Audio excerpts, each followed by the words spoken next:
बिस्मिल्लाहिर्रहमानिर्रहीम। ये एक अहले तशय्युअ खातून है। एहतराम के लिए था क्योंकि हम इसकी सलब में थे।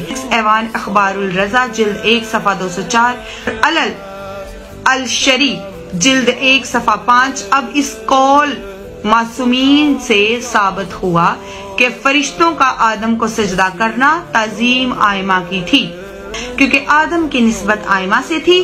तो जब आदम की निस्बत आइमा से हुई तो आदम को सजदा करना आदम का एहतराम था। तो अगर अलम, ताजिया या फिर जुलजना की निस्बत आइमा से है तो फिर इनको एहतरामन सजदा करना शिर्क क्यों है? और इन्होंने एक बड़ा शानदार तबलीग का सिलसिला शुरू किया और जिसमें उन्होंने अलम और जुलजना और अपने जो उनकी रसूमात हैं उनको सजदा करने के जवाज़ पर उन्होंने दलाइल दिए हैं। वाह जी वाह। वो कहते हैं सलब में थे पहले, सलब नहीं होता, लफ्ज़ सुलब होता है कि तब ये किसी सुलब में थे, तब ये की बात वो करती हैं कोई। तो कहती हैं हवाला दे रही हूँ मैं, सजदा करना जायज़ है कि आइमा मासूमीन तब सलब में थे, सलब नहीं वैसे सुलब होता है। तो आदम को फरिश्तों ने सजदा किया और वो कहती हैं कि वो सजदा जो था वो फरिश्तों ने आदम को नहीं किया, वो उन्होंने आइमा मासूमीन को किया। अच्छा, वो तो हम आगे चल के देखते हैं कि किसको किया। हवाला उन्होंने देखे कितना शानदार दिया। वो कहते हैं ईवान अखबार रज़ा में है ये। ईवान अखबार रज़ा ये कौन सी किताब है और इसके मुसन्निफ कौन है, कब पैदा हुए, कब लिखी, कहाँ फौत हुए और ये किताब कहाँ से मिलती है? उयून अखबार रज़ा नाम की किताब तो मौजूद है, ये ईवान अखबार रज़ा क्या है? और फिर आगे वो कहते हैं अलल में है। अलल लफ्ज़ अलल नहीं होता, लफ्ज़ अल-इलल होता है। और फिर उन्होंने कहा शरी ने लिखी है। अब ये शरी साहब कब नाजिल हुए इनका भी हमें कोई इल्म नहीं। खैर, उन्होंने कहा आदम को सजदा नहीं था, वो उनकी सुलब में यानी वो जो थे आइमा उनको सजदा था। अब ये देखें, आप अपनी किताब ही पढ़ लेती तो शायद ऐसे ये इतनी हमें भी मेहनत ना करनी पड़ती। ये किताब है इस्लाहुर रसूम ज़ाहिरा अला मज़हब लितरत ताहिरा, शेख मोहम्मद हुसैन नजफ़ी साहब की। और ये तबा है नाशिर मकतबतुस सबतैन, सेटेलाइट टाउन सरगोदा से छपी है। 157 नंबर सफ़ा है। इसके अंदर शेख मोहम्मद हुसैन नजफ़ी साहब शिया के बहुत बड़े आलिम, वो कहते हैं ये दुरुस्त है कि ख़वास समझदार दीनदार लोग गैरुल्लाह को सजदा नहीं करते, मगर बाज़ अवाम को देखा गया है कि वो अलम मुबारक बल्कि ताज़िया और जुलजना को सजदा करते हैं और वो इसे सजदा तज़ीमी का नाम देते हैं।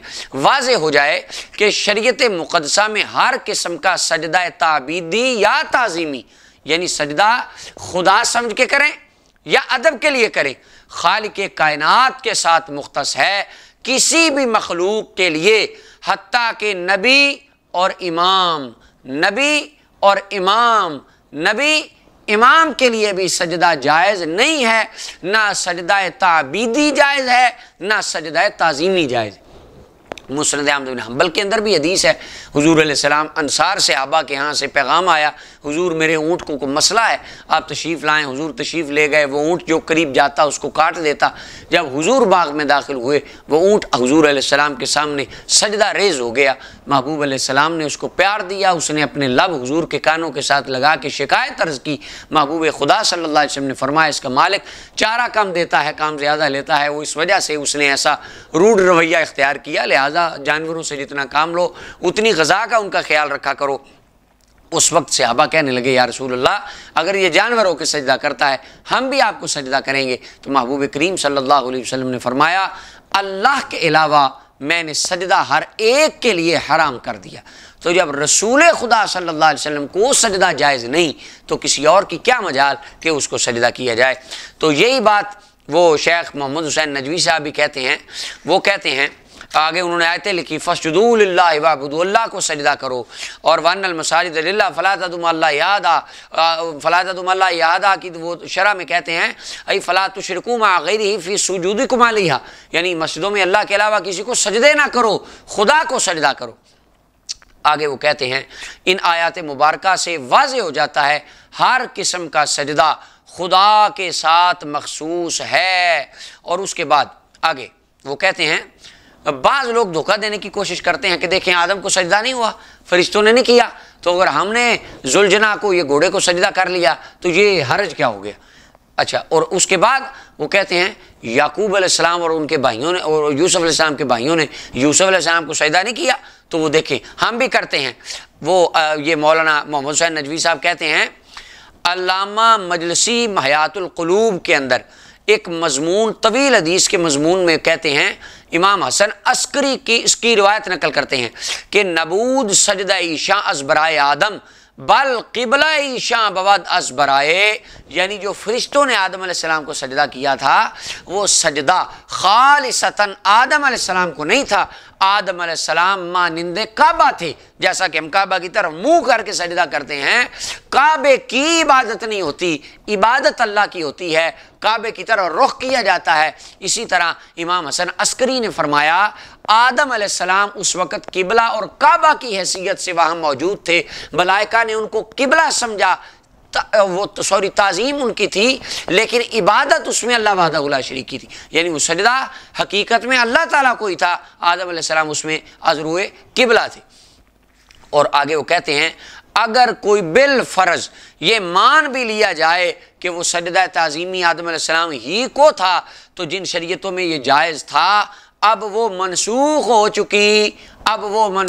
چکی، لہٰذا آج کے دور میں کسی امام، نبی، ولی، غوث، کتب، دربار، قبر یا کسی ذوالجناح، کوئی تعزیہ، کوئی تبرک، کوئی ڈنڈا، کوئی کنڈی، کوئی دروازہ، جو بھی ہے، کسی ایک شے کو بھی سجدہ کرنا جائز نہیں ہے، یہ سب سجدہ کرنا خواہ تعظیم کی نیت سے ہو یہ حرام ہے۔ اور وہ کہتے ہیں آگے مولانا حسین صاحب نے کہا، انہوں نے کہا 12 ائمہ میں سے کس امام نے اپنے لیے سجدہ کروایا ہے؟